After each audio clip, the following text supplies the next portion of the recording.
we could continue. Yeah, live is exclusive, anyways. You got to be a follower. Subscriber. Is it really though? Yeah, Is that why I'm only seeing like maybe? I think so. little cuts of summary? Well, Yeah. we know that most of the people don't watch the whole thing, so Yeah, we just put reels on there. Maybe. That's why I was like, I commented on that one. Who was it that said about you know, like not getting enough food or something? I had commented. Yeah, Was it you? that was me, yeah. And I was like, and obviously. Yeah, that's when I was cutting weight, and I was Yeah. talking about how I was cutting weight. Oh yeah. I had to cut weight for 2 weeks. I didn't eat anything. Uh-huh. I was starved, Damn. and it totally made me very emotional because you're so hungry. You go in bed and you just kind of think, what the hell am I doing? You know, we shot the this, huh? And I still had to get up the next day and train too, and with no energy, like no food inside me. And then I got really emotional. It was like almost every night too. Wow. It was almost every night, and so you know it takes you to like a different place, and that's why I brought that up. Yeah, You know, my thinking- brother actually. Sorry to interrupt. No, you, go but ahead. He always says when I'm at home and I'm eating food, something like this for dinner, he'll be like, you're not on your law. I'm like, I have to, bro. And I'm just like, I legit have never seen anybody take a bite out of a grape. Oh man. they're big enough. They're big enough. But it's like that, right? You gotta save Yeah, it, yeah, right? yeah. No. Right? Yeah. And this is all the water you get. Anyway, Yeah. Oh yeah, wait, you're on prep, right? You're prep for a fight? Wait, but you didn't weigh the grape yet. Like, do you know how many calories this? we're winging it. Oh, wait. This is so we work harder tomorrow. Yeah. Because really, we're just supposed to do the gum. Oh my god. Dude. The gum That's true. That is and true. water. You gotta be picky on what type of gum too, though. You do. Mine Yeah. is sugar free. Oh, Sugar yeah, free. Wow. Okay. I'm never gonna complain about girls, you know, trying to lose weight again, because Well- we do it for just selfish reasons. We just want like look good and fit into clothes, but y'all are doing for like Oh, Yeah, we I do it get for where a you're coming purpose. from. now. sports and stuff. I mean, We have a Well, I'm reason. just- yeah, I mean, oh, I just want to fit in my large size shirts again. I'm wearing XL. Well, I mean, But also, I feel like at the end of the day, you gotta cheat yourself to something good, right? yeah. yes. Because if you don't, then you're just gonna hate yourself a little more. Mm-hmm. But that's probably why I'm indulging a little bit on my rest. That's the indulgement right there. Indulgement. Yeah. But I've been doing way worse than this. Like last night, I had seafood boil with a lot of butter. So, Are you prepping for something coming up? no, you know, I actually missed out on the Upper Midwest. I'm just been dealing with a lot of financial problems right now too. So, trying to come about that. You know, Yeah. you're an educator. I am a para, I guess, educator as well. Yeah, yeah, absolutely. So you know, I guess. I mean, I don't want to. I started as a para. Okay. So I Yeah. don't know what you're gonna say, but I Well, I totally mean, get like the 'cause- tension, emotion, and like whatever's going on. Like I get you because I Yeah. started as a para Yeah. with St. Paul schools. Yeah. And- Where do you para at? Centennial. Okay. Oh, Okay. Yeah. And actually, a lot of my students are starting to watch the Okay, podcast nice. now too. So I'm starting to try to. Do you have to sharpen like up be the- careful about what you say Yeah, a and little things bit like now. that? You know, even so before, like Yeah. I just want to keep my image looking okay Yeah. too for the Can we swap mics? boxing. Yeah. So. Make it going. That's the thing with K-12 though. Because like, Oh, yeah. because you know, you're a para at K-12. Because I teach at the U, Oh. and so my students are all like adults. Yeah.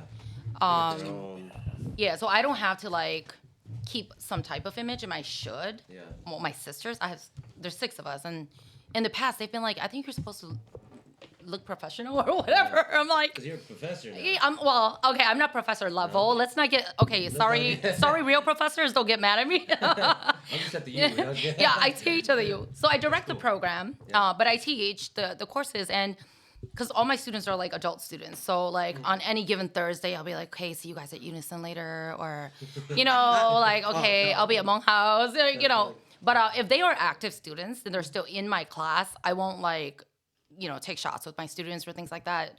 But any of my students that have graduated, you know, like, Yeah. they buy me a shot, I'll take a shot. You know, I don't actively buy any of my students shots unless they're like way grown.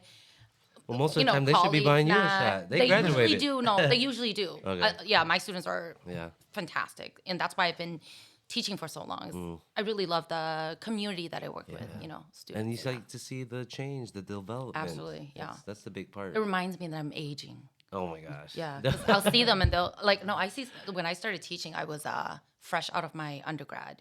Oh. So what is that like? I don't know. How old is that? 26, Like, Probably 20, 20, Yeah, 23? roughly. I don't know, like Yeah. 20. And so some of my students were actually older than me. Oh. And then I had like, you know, students that are what's the word? In the military and Oh, so, yeah, so now they've come back student to military. yeah, complete school and you know things like that. So I've at cups and cheers, I've seen some students and they're like, "Hey, Sifu B," they still call me Sifu. So you're- And I realized Sifu and Hmong. But I realized I'm like, God, we're like same age because I totally forgot that I started so long ago and right fresh out of my undergrad and that we were roughly the same age. So Wow.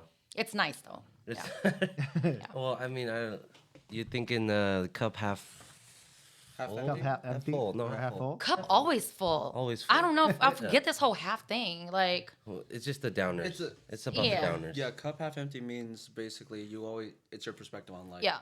So cup half empty means that like it's very negative. That's Yeah. like the negative sense. Cup half full, it means you're more optimistic and you know not like basically saying not everything is so bad. Yeah.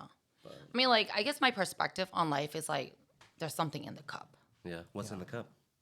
Straight dark brew. That's a teacher for you. That every single teacher I know brags about. Like, my I got kids, black like, coffee. I'm always, because, you know, sometimes I teach online, I'm on Zoom, and I'm like, baby, like, I'll be texting them or calling, like, I'll mute myself out while my students are doing something. I'll be like, I need another cup of coffee refill, like, right now. You know, they're like, Mom, that's your fourth cup. That's bad. It's like, hey, I'm on here for the next few Yeah, hours. yeah. I need this. Yeah. So tell me a little bit more about your para, though. Like, My para? are you doing, like, bilingual para? Because I know No. there's different types of paras. I actually, so I got blessed with the job. I didn't really go to college or nothing like that, but got blessed with the job, and it was because I was coaching boxing, and at the gym they'd see like, oh, the kids love you, you know, maybe you should come try being a para, and they put me with some kids with IEPs, but I just work with every single kid in Yeah. there, so. Whether you have an IP or not, you need help, I'm helping you. Yeah. And it's really about like, cause It is my phone. maybe me, you know, I might have even had an IEP or a learning disability. I mean, you don't really get to like get that tested from your parents and stuff, cause you know my parents are kind of older and they didn't know all about all that stuff, and it was just Hmong school. Yeah. You know, so I'd be sitting there struggling, and so now when I'm at school sitting there, I see the kids' faces, and they're not even on my list. I see the struggle, Yeah. and I know what's going on in your brain, and even my teacher said, like, you know, I like how you know how to come to me about what you don't understand, because that's the same way they don't understand. And I was like, yeah, you know, I don't understand. You know, my brain has been getting punched in a lot to be moving this much at school, but like I've been getting sharper. I've been trying to keep up with the kids. I mean, even some of the smart kids that like ace the test, they need extra help too, and I feel good about that. About like I ace the test too, because sometimes I take the test with them. Yeah. Yeah, and that's pretty fun too. So, but actually, sorry to ramble on, but we just started our own Hmong group, and maybe you can. Is it come- like a club or a It language is a group? club. Okay. It is a club, Awesome. but maybe we can come because it's a lot of like Momika kids. Yeah. and they don't know a lot of Hmong. Yeah. So I mean, if I can pull some strings, get you in for a guest speaker or Yeah, something. absolutely. Yeah. Because Especially if you guys have like a little theme or something, you know. Culture bring me Fair is in. coming up Yeah. soon too. So And the thing about like Hmong culture and heritage is you always like in my language classes, even though I teach language, I'm always drilling heritage and pride and you know all of that into the fabric of language itself. And so everything I teach, I'm always like, look, this is why our parents did things the way they did it. Sometimes we don't agree with it, and it doesn't mean that we have to agree, but we need to acknowledge it, and we need to own that they tried to do the best with what they had at that time as well. And then Absolutely. once you own that and you understand the context of it, then you get to make a choice, an informed choice on how you're going to move forward. So sometimes the smallest little thing about Hmong identity, like even our Hmong American kids don't know, right? And so they just get like upset about things all the time because they just feel like things are backwards. It doesn't make sense. I don't know why mom and dad said this or, did that or, those kinds of things. And it's nice for the students to see perspective. Yes. Because our parents don't know how to explain it in the way that we need, because our minds are changing all the time. Earlier, when you were talking about your para work, I was like, it's not that the kids can't learn. It's that the education system cannot adapt to the diverse levels of how kids learn. You know what I mean? I totally agree with you. And that's what you need in education. So like you is who we need in education, who's like, I felt that, like you didn't. Yeah. The student didn't have to say something to you, like the look. You were I didn't like, even graduate, right? I'm going. I didn't even go to college. Let me tell you, Well, I did. degrees does not equal wisdom. Let me just say that because I know a Yeah. ton of people with degrees who should not talk too much. Yeah. Just do, because sometimes it's like, sometimes when, especially in the Hmong community, unfortunately, when a person gets their degree, they're like elevated over everybody else, and it's like I know so many people who did not get a degree for like a number of reasons, who really should be in this space right now, inspiring and leading and all of that stuff. So when I attend events and speakers are always like Dr. So-and-so or, President so-and-so or, things like that, I love it because I love listening to people speak. But at the same time, sometimes I'm always wishing like, oh, I wish we could just get like auntie so-and-so or brother so-and-so because they have a specialty in like something, they don't need that degree. Like, where are all of you guys during these graduation, bossy events, right? The people who are actually doing the groundwork of inspiring and leading, Yeah. So yeah, Man. we got too serious too quick, right? No, I mean, I totally agree with you on that. I think it's just like, I think that's like one thing, even overall, like, especially with anybody that has immigrant parents, is like, you have to understand that, like, when their first thing is like, when they came to the country, they did come to the country, and they were always in survival mode and not really kind of like, adapting to what's going on. They were just trying to get what they knew done. And I even noticed it myself because I still live with my parents. Like, the quote is, as I grew up, I watched my parents grow up, because now my parents are learning to adapt to how to raise me differently from my brother and my sister. And even they're understanding that, like, oh, for even kids nowadays, like you're right, with the educational system not adapting to how diverse every single student's mind and, like process, like mental processes. Some kids learn better this way, other kids learn better that way. But I mean, I agree with you with everything you say, because like acknowledging that, because that is true. Like kids will be like, why do they say these things? For me, it's like, why did my dad tell me this? But, oh, he meant it in a different way. Right. It's just like he didn't know how to say it. And even like, because my husband and I were like polar opposites. They say opposites attract. Yeah, that's how you're supposed to be. Oh, A lot of, It's tiring. it's hard. excuse me. Hey, Justin, I love you. Tangent. I was gonna bring him, and then I woke up this morning and I changed my mind. I was like, honey. But I had to apologize to him first. I was like, honey, I was gonna bring you, but quite honestly, you're just gonna sit there for like the 2-3 hours, and you're just gonna be quiet, and you really could be doing a lot more at home with whatever it is that's needed, because we're so busy. Yeah. I was like, I'm gonna bring my son because I want him to like meet you guys and just get to know you and get to kind of see you guys in action, right? Because y'all are inspiring to me, right? And so I'm like, definitely, I need him to see this, Awesome. And so yeah, back to like we're polar opposites, and so I parent differently than my husband. He parents more traditional Hmong. I parent, I want to say like traditional too. So I don't want to say like that we're non-traditional, but more. See, the thing with words is words suck because they really don't define what it is. So I don't want to say like modernized, but I parent differently than what you would see in the traditional Asian family systems of what we see as mainstream Asians, right? Because not everything is exactly the same. And so it's that whole filial piety, like I'm the parent, you listen to me, don't question so much, like that type of thing. But my dad parented us differently. So my dad was like way ahead of his time, like passed in '01, but he was the one that was like super interactive with all his kids. Like if we had embarrassing questions about growing up, especially girls, my mom would be the one that's like, "Oh, that's that's too embarrassing to talk about. Don't talk about that. Like when it happens, right?" Because there's like 6 sisters, and we're all like, "Oh, I hear that when you get to a certain age, you gotta go to the store and buy pads because blah blah, right?"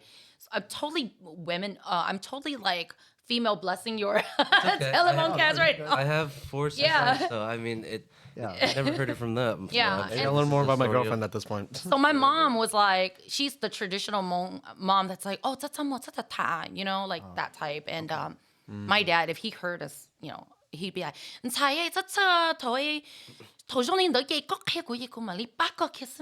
right? And he's like, just let me know. I got you. Like that, right? Yeah. He totally did. Because for all of us, he was like, oh, okay, let's go. And he'd take us to like the local Walgreens or whatever, buy a pack of pads. And he made it so like nonchalant, like we're grabbing grapes from the, it was so, and that's how we all kind of grew up with my dad raising us like It's like that, a right? hipster. Yeah, totally. And so, Like a so that's how hipster. I raise all my kids. So I'll have conversations with them. When I'm wrong, I'm like, okay, I was wrong. I'm sorry I said that. How are you feeling? How do you feel? And let me know what you're thinking, right? So I want my kids to tell me. And so my husband, it's not that he doesn't do it, but sometimes he's not aware of the spaces that needs him to kind of move into. And that's kind of our traditional parents, like they're not aware of what they're not aware of. Right. And so sometimes as children, it's also our job to be like, look, mom, I get that you said that's because of that, but I'd love it if you allowed me to express myself sometimes, so we can understand each other more. So sometimes we're raising our kids too, because as you had mentioned, they're immigrant parents and they've been uprooted, right, to something they don't know. Some forced to Yeah. come here too. Yeah. So sometimes we're parenting them sometimes. Yeah. It's acknowledgement. Like some kids, I hear them complain about their parents all the time, and I see what their parents are. I was like, you guys gotta understand, like they only know what they know. Like it comes down to parenting. Like for example, my grandfather, the way he raised my dad, that's all my dad knew for parenting was. He didn't know how to raise a daughter at one point. He was learning how to raise a daughter in general, even to this day. I don't have any other sisters. He's had all boys minus her. So all he knew how to parent in terms of a daughter, he kind of had to base it off his own sister, his older sister. And then trying to raise his boys, it's kind of like, well, my dad and my grandfather and my family raised me this way.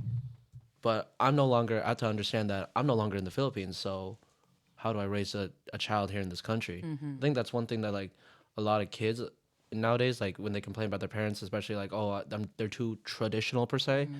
That's all, like for the kids out there, that for anybody that has kids, they only know what they know.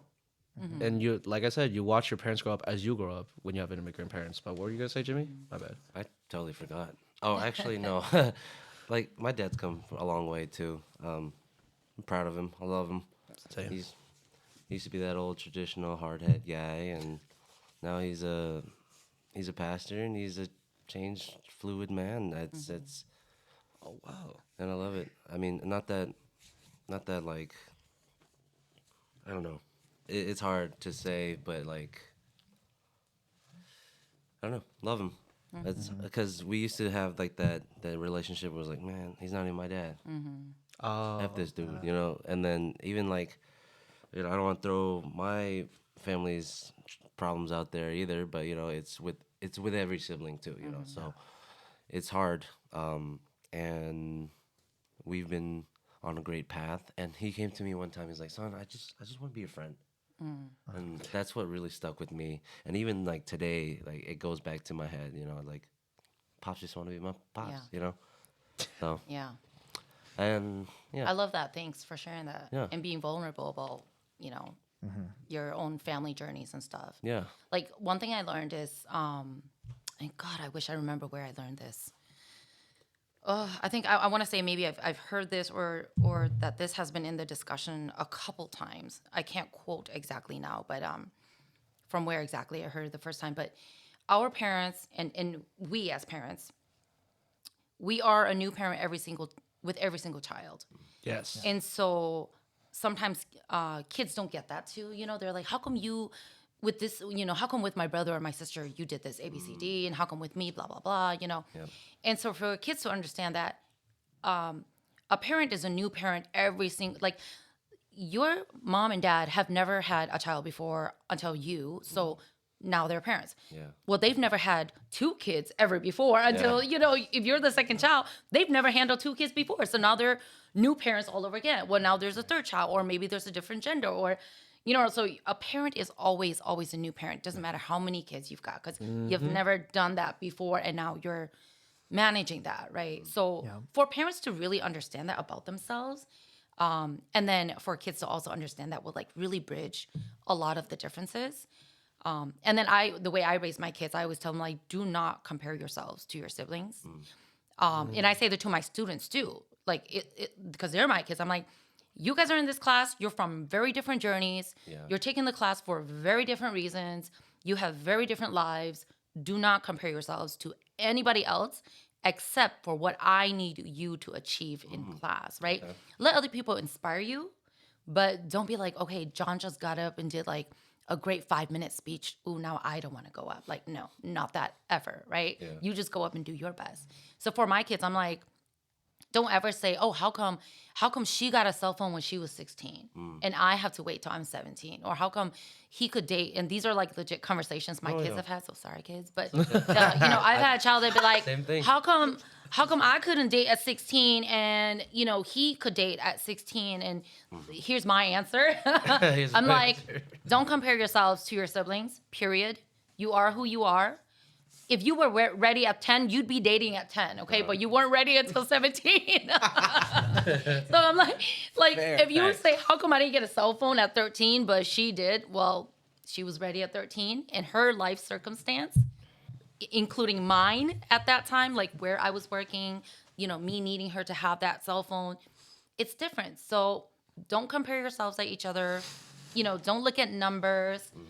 We're all individuals, right? And so I say that to my kids, and if I don't say it enough, I'll just replay this. I'll listen to it again. It's gonna be a reel. Yeah. It's gonna be a reel. When they complain to me again about how come, Yeah. I'm just gonna like Just tell be them, like, send the TeleHmong podcast, but like here. I don't want to repeat myself. Every, it's too early in the you help morning. Every mom in the Midwest. Yeah, send this to your child. Yeah. Cut that part. Flip Send it. to the kids. I got it. We're gonna take a break, so we're gonna keep this for sure. Live is But still we're gonna going. take a break. We'll come back, and then you guys stay tuned. All right. Yep, and we have All a right. question coming in for the second half.